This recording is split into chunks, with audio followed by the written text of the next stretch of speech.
नमस्कार प्रिय विद्यार्थियों। पिछली कक्षा में हमने कबीरदास जी का कवि परिचय हमने पढ़ लिया था। आज की कक्षा में हम उनके साखियों को पढ़ते हुए उसकी व्याख्या समझेंगे।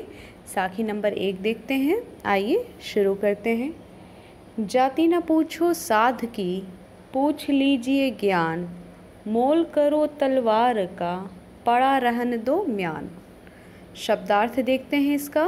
साध अर्थात साधु या सज्जन, ज्ञान अर्थात जानकारी, मोल करना यानी खरीदना, तलवार यानी तलवार, और म्यान तलवार को रखने का कोश या खोल, कवर। आइए इसका भावार्थ देखते हैं। आप सभी इस बॉक्स में लिखा हुआ भावार्थ देख पा रहे होंगे। ये भावार्थ आपके लिए ही तैयार किया गया है। आइए पढ़ते हैं इसे एक बारी। कबीरदास जी कहते हैं कि साधु की सही पहचान करने के लिए उसकी जाति न पूछकर उसका ज्ञान पूछना चाहिए। साधु का ज्ञान ही उसकी असली पहचान है। कबीर उदाहरण देकर अपनी बात स्पष्ट करते हैं कि मूल्य तो तलवार का होता है, म्यान का कोई विशेष महत्व नहीं होता। हमें व्यक्ति के वास्तविक रूप की पहचान करनी चाहिए। ज्ञान से ही ईश्वर की प्राप्ति होती है। आइए साखी नंबर 2 देखते हैं।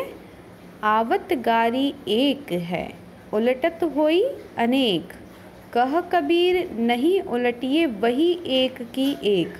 आइए शब्दार्थ देखते हैं। आवत अर्थात आना, गारी अर्थात गाली यानी अपशब्द, उल्टत यानी उलटना।